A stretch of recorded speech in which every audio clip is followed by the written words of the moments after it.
the Zoom platform. And I again want to thank our Zoomologists, Bob Dickinson, Gary Hindley, and Bob Lalonde for the leadership in getting us and keeping us connected.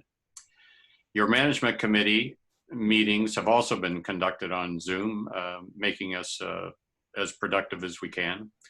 And I understand that quite a few of the other PhoneBusters chapters are holding their monthly and management meetings on this web service with great success. We're fortunate to have this web service for us to meet safely.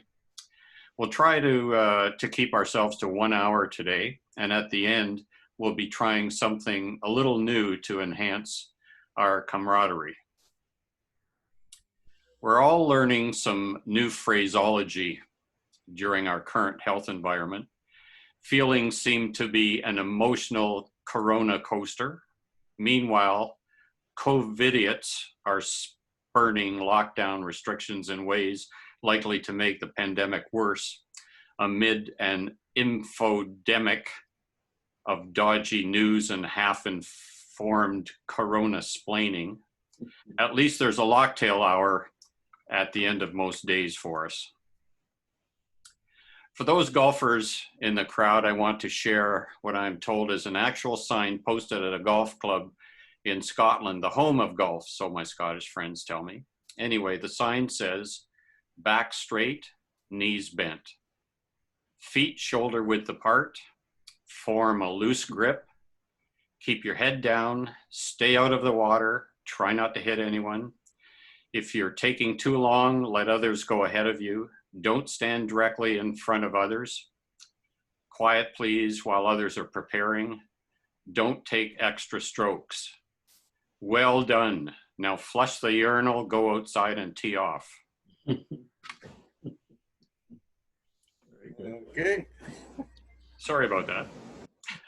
At this time, I want to turn it over to Bob Dickinson to coordinate the introduction of our 2 new members today.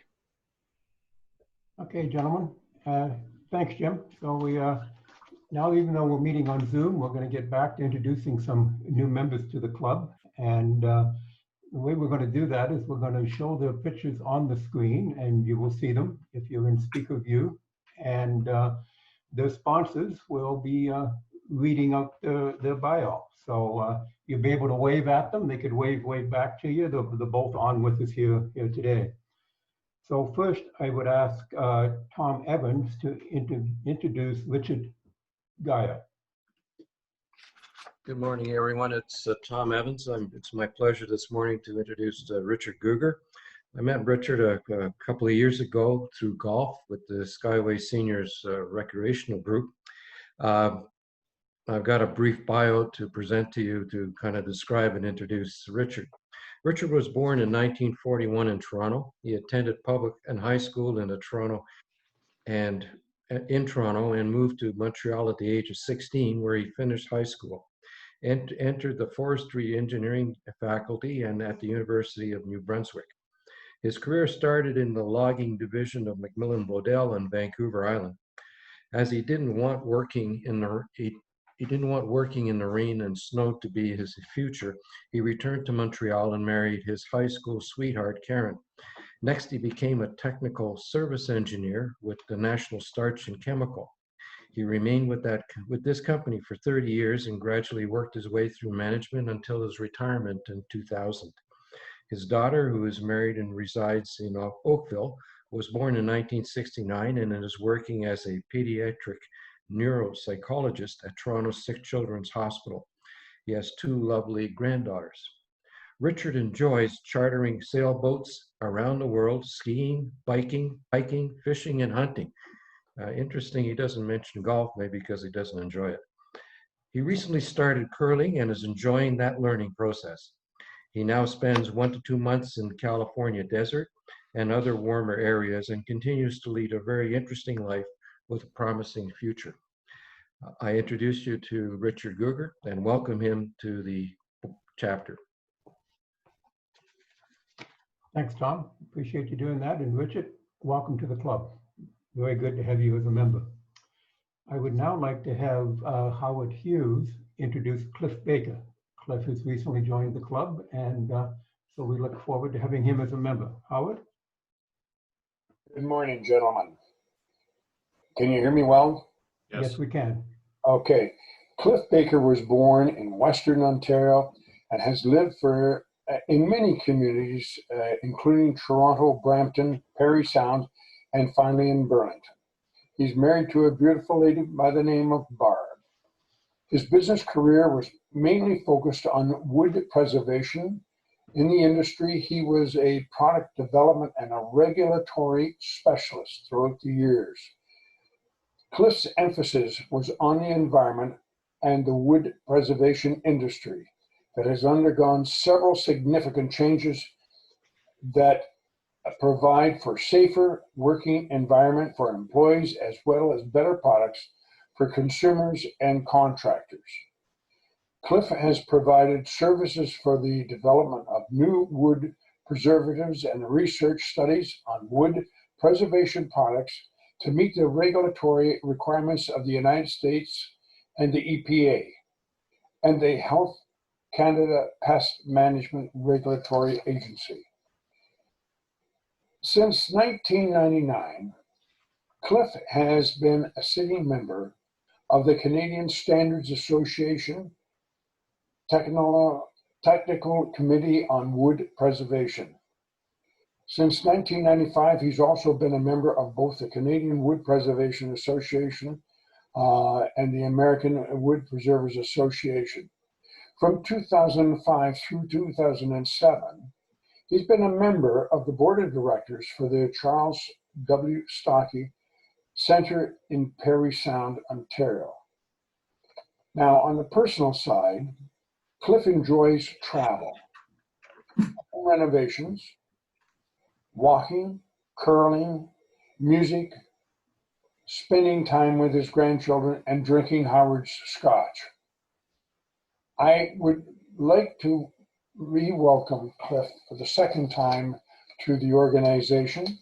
And today, gentlemen, not only do we welcome him, but I think we should congratulate him on his 32nd wedding anniversary, which is today. Welcome, Cliff.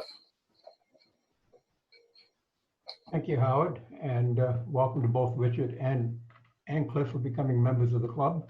Just so the members are aware, even though we're in this pandemic and we're not meeting face-to-face, we're still in the process of accepting new members. So if you have a friend or family member that might be interested in PhoneBusters, feel free to invite them to one of our future meetings as a guest, etc., and they can submit applications and they will be processed. And with that, I will turn it back over to Jim. Thank you, Bob. I too want to welcome Richard and Cliff as our new members, and with your backgrounds, I'm sure you're going to become involved in our club and help us along with wherever we can. PhoneBusters is directed primarily to providing fellowship between members who are compatible with each other, and the opportunity for the development of acquaintances, and that appreciate and value opportunities to meet with others of similar interests. In Canada, we have 258 local chapters with almost 40,000 members, which is very impressive. And there are chapters in another dozen countries around the world. To echo what Bob just said, when I first addressed our members in February, I asked each one of you to become part of our membership committee at large and to consider inviting friends, neighbors, other men to become new members. And as such, they should feel free to invite friends to our meetings. So be a friend and bring a friend. There are no other announcements on coming events for the obvious reasons. At the end of, now I'd like to turn it over to Kevin Harrar, your speaker committee chairman, to introduce our speaker for today. Thanks, Jim. Good morning, everyone. It's my pleasure to introduce our speaker, Brock Godfrey. If you've read the newsletter, you've seen that he is a very experienced senior volunteer with the Canadian Anti-Fraud Centre. He's been doing that for, I think he said 23 years or 25 years, coming up to 25 years. Brock has spoken to us on several occasions, and it's always good to hear from him because he's an expert on scams, all sorts of scams, frauds, extortions, blackmails, con jobs, and we've all experienced them in one way or another. So this morning he's going to bring us up to date on what is currently going on in the world of scam artists, including, as you might expect in the time of this pandemic, COVID-related scams. Please welcome Mr. Brock Godfrey. Over to you, Brock.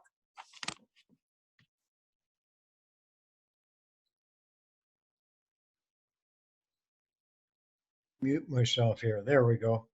Thanks, Kevin, and especially for all the help I've had in the last week or so from Kevin and Gary and Bob to make this quite possible. Can we show the? Are you showing the slides now?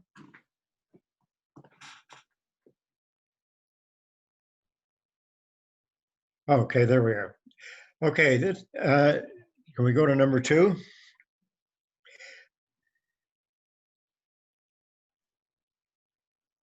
The second slide.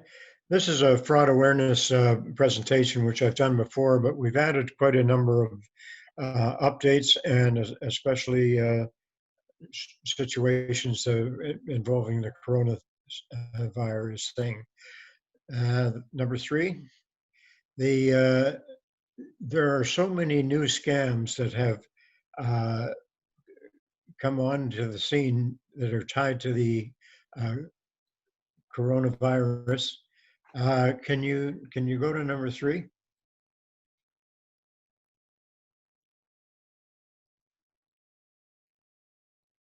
Okay, and that we've had to sort of cut back on some of our basic things, and it's had quite an effect on us. Number 4, what I'm going to try and cover today is a little background as to who we are and what we do. You went one, there we go. The top 6 senior scams, a few recent ones that have popped up, and a few internet tips and dangers that we're looking at. The next one. There are 445 million attacks that have been detected since the beginning of this year, and a lot of it has been because of COVID-19. Next one. First of all, who we are and what we do.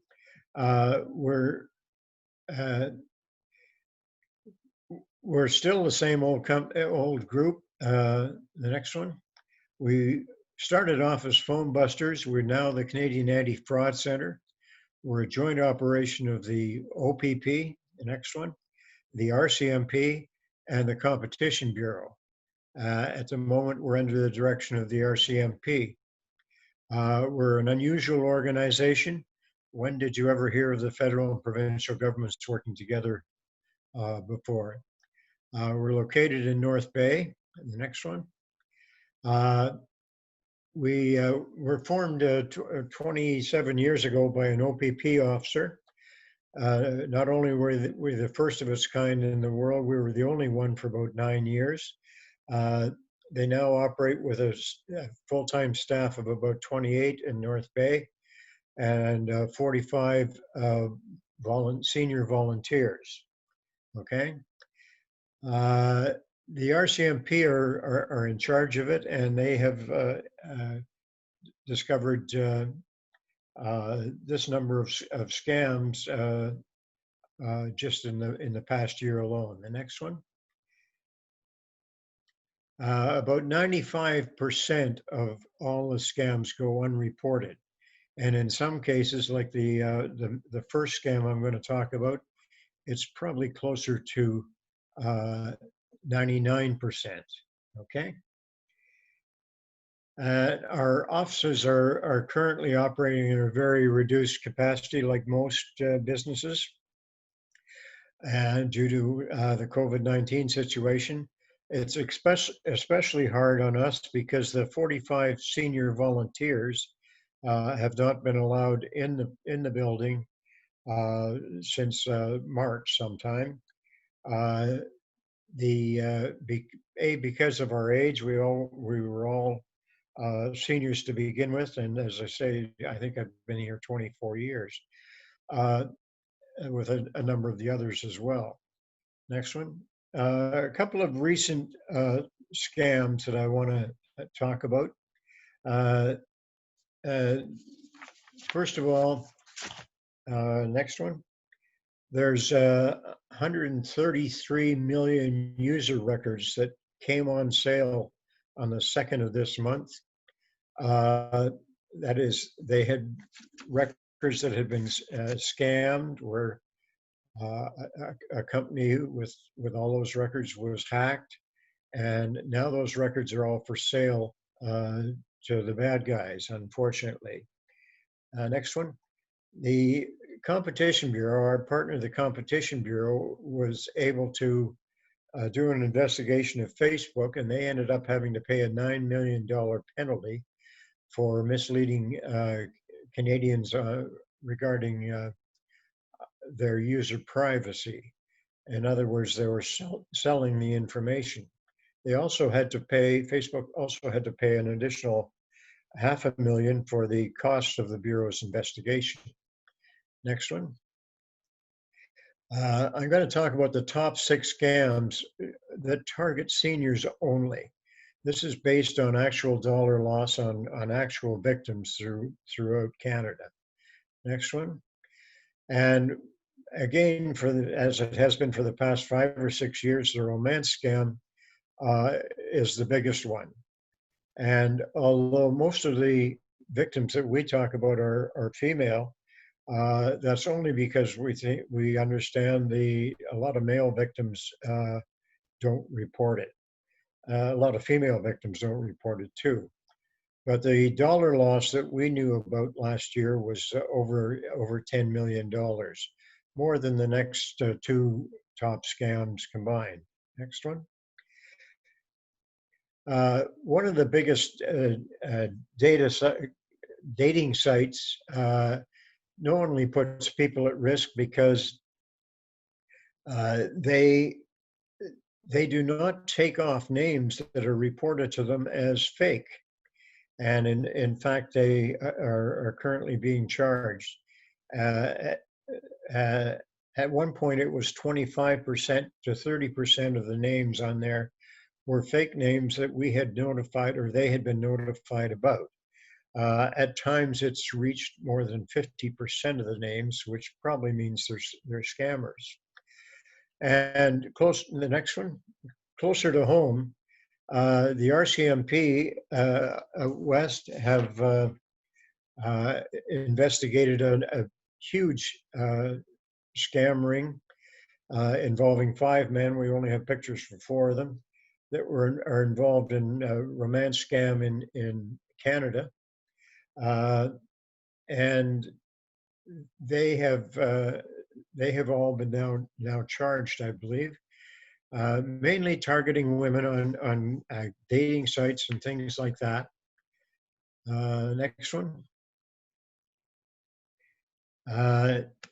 There are also 3.68 million dating app users' ID and passwords for sale on the internet.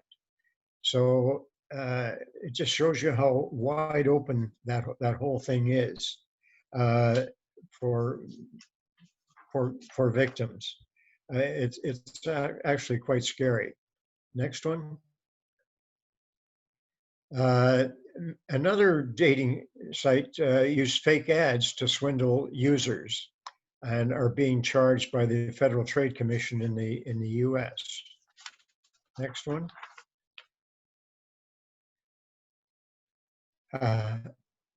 I've never come so close to banging my head against the wall as I have when I've been dealing with one of the victims of these scams. They will just not believe that it's a scam. They've been talking or corresponding with somebody for probably up to 6 months, and they're just totally convinced that this is the one that's going to carry them off into the sunset or whatever. And it's really hard to deal with. Next one. The second crime is an extortion one, which mainly involves what we call the CRA scam. On this one, we had 275 senior victims alone last year, and it's slightly more victims than the romance scam, but smaller dollar losses in the $14,000 range versus $42,000 for the romance scam. Next one. There's a few new tactics that they're using, but it's the same old scam. The only thing that's sort of new in the last year or so is that they're now, instead of using the phone, they're using text messages to you. And if you get a text message from the CRA and you haven't filled out a big, long, complicated form giving them permission to text you, you know it's a fake right away. So just cut it off immediately. Next. The third one are the same old service calls, although some of them have a new variation. Again, we're up in the close to $4 million on this loss, with some of them could more than quadrupled in the last year. One new variation is the duct cleaners are sometimes calling and now offering to sell you a very pricey furnace filter that's supposed to catch all the COVID germs that are floating around. Don't fall for that one. And the next one. Mainly these are fake calls, maybe from Microsoft, for example, or the duct cleaning. But what they really are trying to do is get access to your computers and your bank information. The numbers actually quadrupled last year, but it's still the same old scams. You're probably pretty familiar with those. We've been warning you about them for years. Next one. The best thing to do is to stop phone fraud is to just hang up. I know a lot of people our age seem to like to keep them on the line for a while and torment them. I used to do that myself quite a bit, but nowadays you have to be careful of that because these are the guys that have an automatic telephone dialer, and you might start getting telephone calls at 3 o'clock every morning. So just hang up on them immediately. The fourth one are investment scams. And we had investment scams before, but they were a little higher up the line. There have been more of that, and there are more COVID things. What I'm going to suggest is if you're involved, if you have any thought that it's an investment scam, you next one. Just Google OSC for the Ontario Securities Commission. I would also suggest that if you have many members that are involved with securities, that they have some very good speakers. In fact, one of them I've heard, I think just lives in Oakville down the line. And but they also have PowerPoint presentations that they can give very professionally. So all you need to do is Google OSC. Next one. The fifth one is this, prize or lottery scam. Any number of these things, mainly still the old, you've won a lottery prize, maybe Spanish lottery or something like that. Forget about it. Even if they send you a check for $5,000, the excuse will be that you need to pay a duty on the check, and they're advancing you the $5,000 to pay the duty. What they want you to do is deposit the check in your bank account. When it shows up on your statement, take the money out, take it to Walmart, buy a $5,000 money transfer, and kiss the money goodbye. Because that check is going to bounce. It can actually take up to 90 days for a foreign check to bounce, especially if it's counterfeit. And the bank is going to want their money back immediately. Next one. The sixth one is variations of a bank investigator. Some of the early ones were a fake bank inspector standing outside the bank, catching you as you came out and asking you to go in and withdraw some money from a teller and then give the money to him, and he'd put it back in just to see if the teller was supposedly stealing the money. Nowadays, they're fake phone calls pretending to be the bank inspector, and so just be leery of that. The next one. The grandparent scam was a top scam about 7 or 8 years ago. It's popped back into place. They're now running the same sort of scam or a variation of the same scam. If a woman answers the phone, they'll say, "Hi, Grandma, do you know who this is? I don't know about you, but I can't tell my two sons apart on the phone, let alone my grandsons." And it's amazing how successful this has been, and it has started up again. Next one. We have a really breaking news alert that actually broke back in November, but it's really hitting this area right now.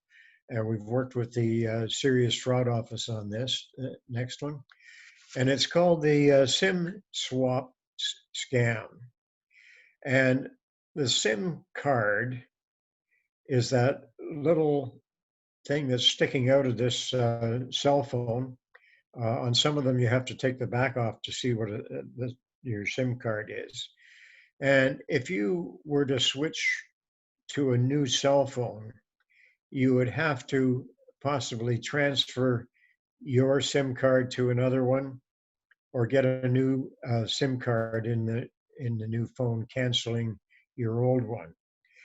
And that's how it has worked. Next one, please. There's a danger from this because we have found that some of the cell phone companies are very easy, a little maybe too easy. They don't check enough in allowing people to switch to a new cell phone. And basically, next one, please. We have an example close to home again, an Oakville woman who lost $10,000. And what somebody had done was they had phoned her cell phone company. They had enough information they'd hacked from her computer or her iPad, I'm not sure which, and that they could phone the company, give them her name and password and phone number, and tell them that they'd pretend to be her, and they had changed cell phones and they're changing to this SIM card. That meant that the telephone company cut off her cell phone and switched it to the bad guys. And they withdrew $10,000 from her bank account. And the Serious Fraud Officer that I was working with actually didn't believe me on this one. And she actually contacted the victim, and she did get the money back from the cell phone company. But it is very easy. Next one, please. In fact, there were 32 call center scammers arrested in India for this scam. And again, that was back in November. So it's a variation of different scams. And the next one, please. So if you want more information on this scam, I'm going to suggest that you Google CBA for the Canadian Bankers Association, and then just type in SIM swap scam, because they have a good article explaining how it is. But in the meantime, if you're doing your banking, any banking by your cell phone, especially Apple cell phones, I would change all your passwords and stop doing banking that way. It's can be a really big scam. Next one, please. The North Bay Police Department just about a month ago announced that it was really hitting in North Bay, so it's making the rounds in Northern Ontario now. Next one. There's another one that sounds similar, but it's a completely different scam, and it's a SIN card, S-I-N, not S-I-M. Your social insurance number scam. And we've had people that have somehow hacked individual computers, and they're trying to take over your SIN card so they can get some social assistance in the current pandemic. So be very careful to protect that, and be very aware if you get a call about that. Make sure it's from the government people rather than a scammer. Okay, next one. So the data security matters are being much more serious than ever, because of the normal situation right now. Next one. There are a lot of pop-up ads. I had this cute young thing trying to make a date with me back in March, I think it was. Unfortunately, I didn't get a hold of her. But there are a lot of those things popping up, and be very careful. Another one that popped up, the next one, please, is one that looked like it was from McAfee. And McAfee's an antivirus package that I've never used. I don't know if it's any good or not, but I've never had it, and so therefore I wouldn't be renewing it, even though they're offering what they said was a special price. I checked with McAfee, and this was definitely a scam. So if you look at the email that they want you to contact, it's not McAfee, it's something else McAfee. And so it was fake. Next one. So Bell Canada is currently running with the Canadian Radio and Telecommunications Commission a new artificial intelligence-based anti-spam system on a 90-day trial. The thing is, Bell makes billions on all these fake calls from other countries because of the long distance calls. So I'm not sure how that's going to work, but at least they're supposedly trying to do something about it. And the next one. So, and the OPP has recently announced that fraudsters are really out there with a lot of COVID-19 virtual care scams.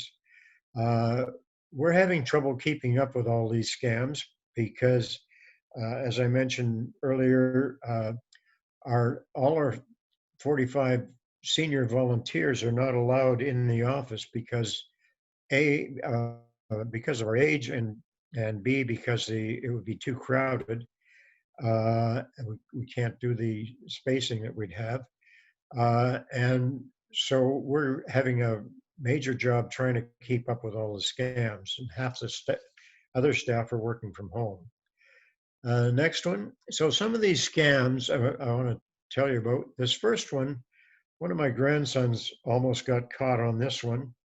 He lost his job, which was with a company that did a lot of work for trade shows and really big weddings and dues like that. None of which are in business, none of which are happening anymore. And so he answered an ad that was looking for individuals to work at home, and it was pretty good money. So he applied. They put him through some tests, and they did some checking on his background, supposedly, and then they decided to hire him, but he would need a special computer to work from home. So they deposited $3,200 in his bank account and then told him to withdraw $2,800 of the money and send it to a fake computer company. And luckily, he got suspicious because they sent him 32 and they only wanted him to take out 2,800. And so he phoned his brother, who had remembered some scams I'd talked about, and stopped him. And it's a good thing he did, because the deposit to his account had bounced and he would have been responsible for it. So that's the type of thing that there's a lot of right now. Again, if you have any want more information on that scam, the Ontario Securities Commission has it. Next one. So there are a lot of jobs, or a lot of people looking for jobs right now, and there's a lot of fake job applications like this going on. Next one. And you should also be careful making online purchases. There have been fake ads, for example, for some of the bigger stores or bigger online retailers. And you should be very careful when you look up the website and go to it first. And again, the Ontario Securities Commission has a lot of good information on this one.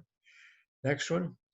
So how do you spot a phishing scam? Well, we're going to show you, first of all, if you want more information on that, if you're scared of that, again, the Canadian Bankers Association has good fraud prevention tips.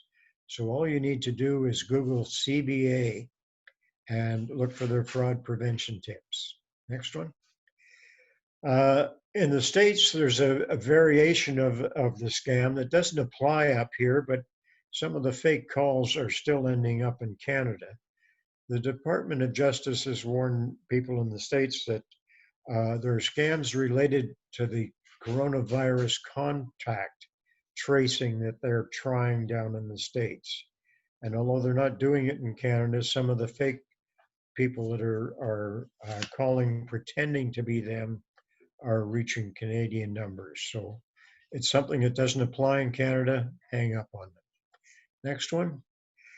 There's some coronavirus related investment scams. If you hear about one of those, again, check the Ontario Securities Commission. Next one. And they're medical supplies, fake supplies of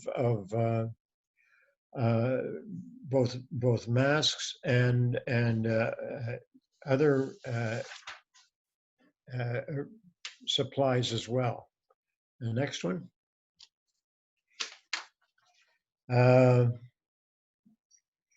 And some people pretending to be the World Health Organization. The other ones, okay, the next one. People are still phishing, and there are a lot of phishing emails going out there, more so than usual. Next one. The latest figures I have are 6.4 billion fake emails sent every day. And that statistic is 2 years old, and I just can't get a newer rating on it. Next one. So just be leery of any emails and links that pop up on your screen, or emails that you receive. If you're suspicious about it, don't click on it, on these emails. And you can always look at your spam folder or junk mail folder to see if some of them ended up there. Next one.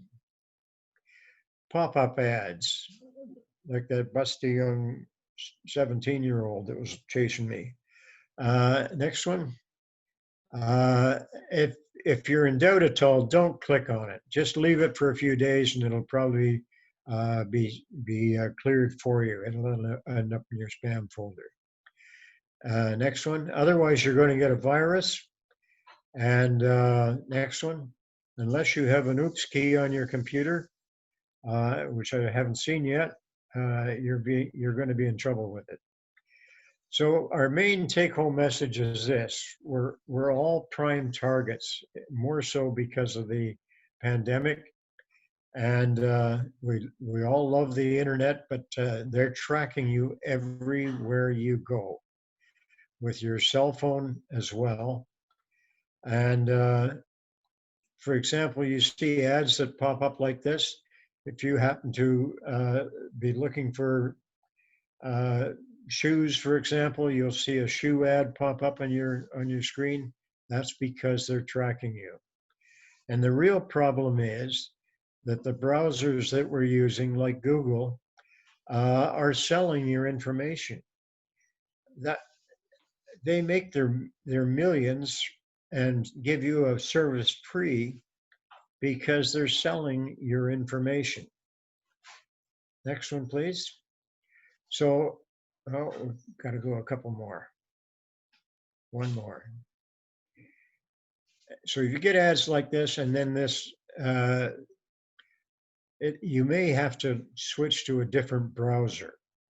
And I know you're going to ask me which browser doesn't track you. And there is one. Next slide. It's called DuckDuckGo. And it's a new privacy browser. The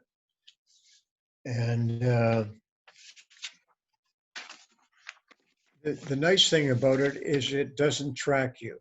Next one. It has, so the advantages are very simply, it's not tracking you.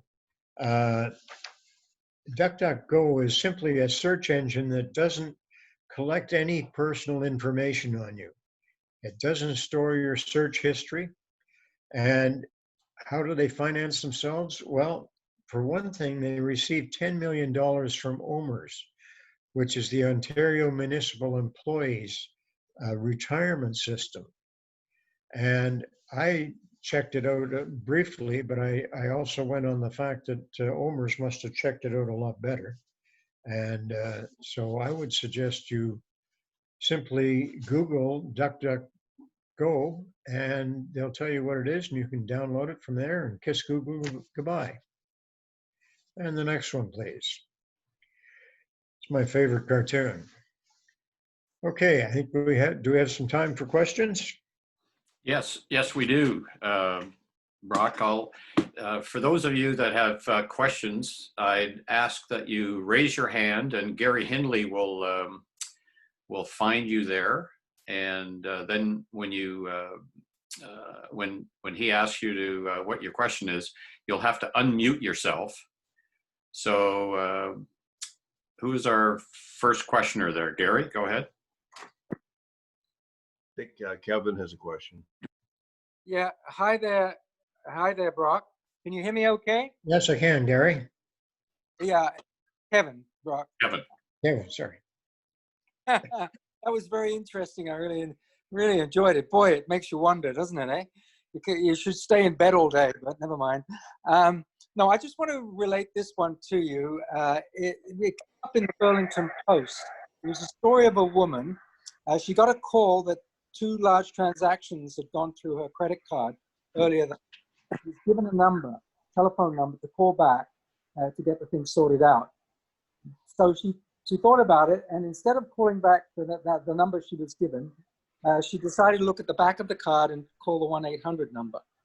And when she got through to the bank or the credit card company, they looked up her account and told her that no, there hadn't been anything unusual. There were no large transactions, and the call was probably a scam or was a scam.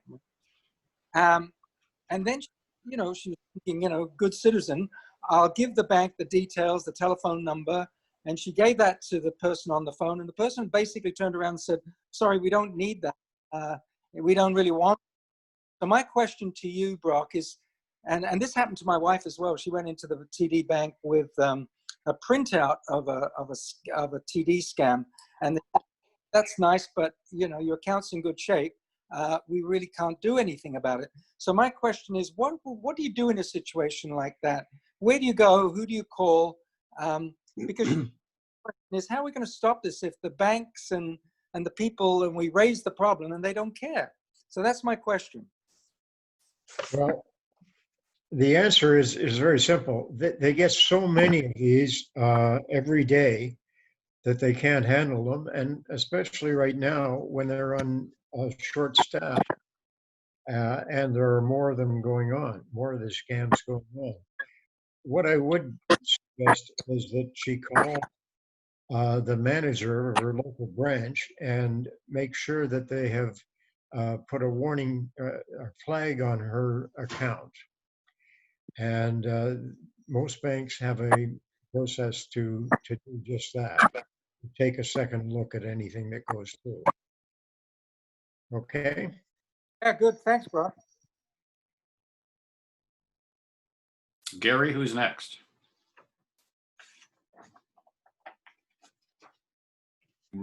Okay, I see. Go ahead and unmute yourself, James. Yes.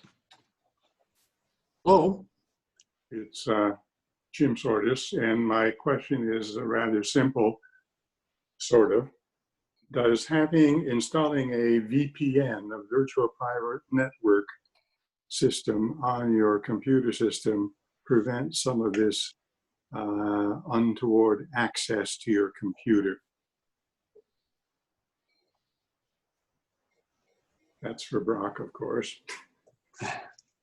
Or anyone else who wants to answer. Okay.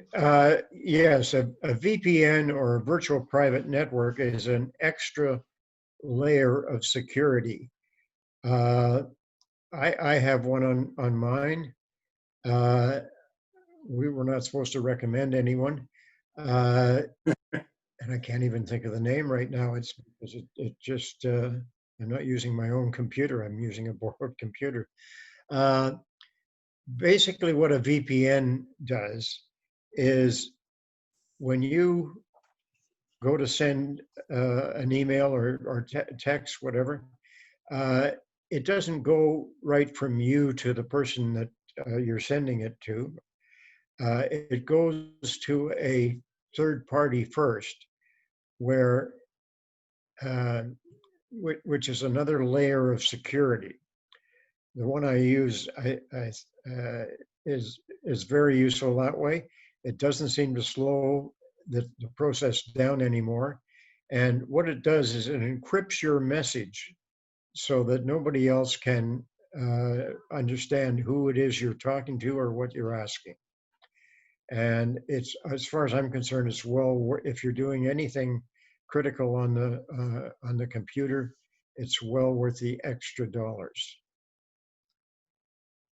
Okay. Gary? Okay, Brock, Stan Rogers, can I join in? Sure, go ahead, Stan. Okay, one thing I've been doing for years, which has proven quite successful because I've managed to stop at least 4 or 5 scams, is we have 2 MasterCards, which we only use with businesses that we actually go to. I also have 1 Visa card, which is the only card I will use if I am doing anything by telephone. That has a maximum of $1,000.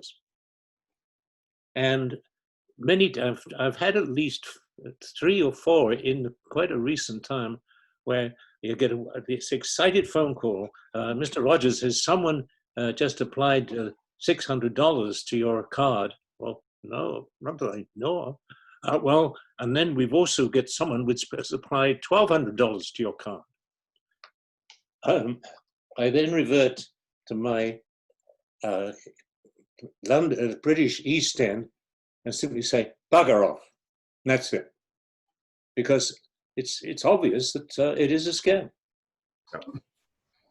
Yes, a second or extra card just for shopping online is a very good idea.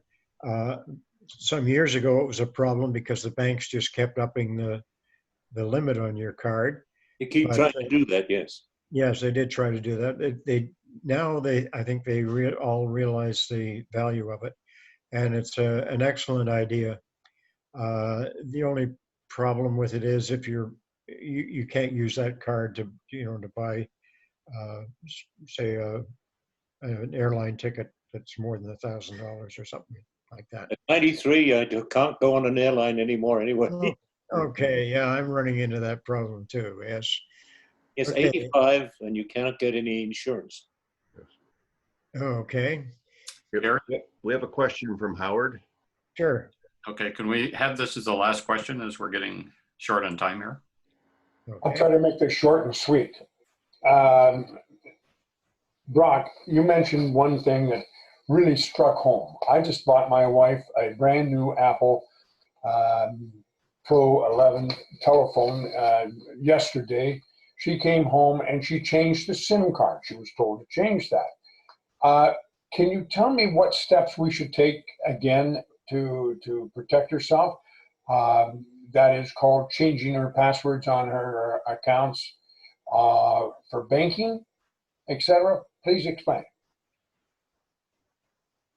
Well, first of all, I would suggest that she not do any banking on an Apple, on an iPad, or an iPhone, because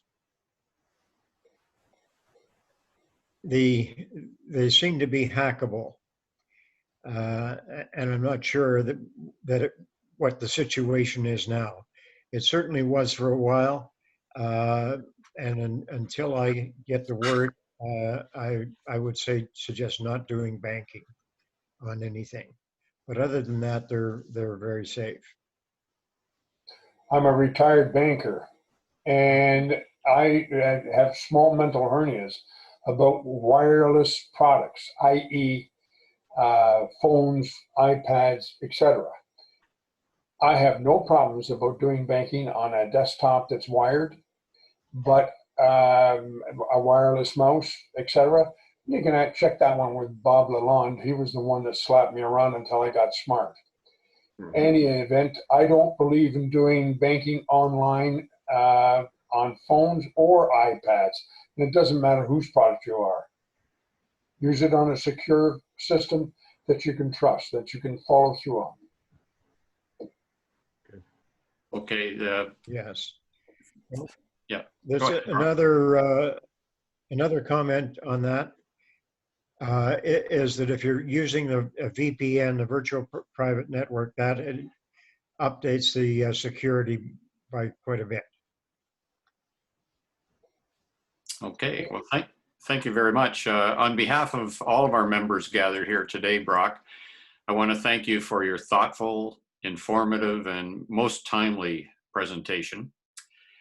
At these stressful times, and I suppose always, we need to be on guard because there's always some unscrupulous people out there trying to get our identities and our valuables. Most of all, losing our reputation would be our biggest loss. And I also want to thank, you're quite right. Okay, I want to thank everyone for attending today and remind you that the session has been recorded and will be uploaded to YouTube by Bob Lalonde in a few days. The date of our next meeting is Thursday, August the 20th, and you will receive a notification. I note that there were 37 participants online today at one time. And we're just going to pause for a couple of seconds while the recording stops.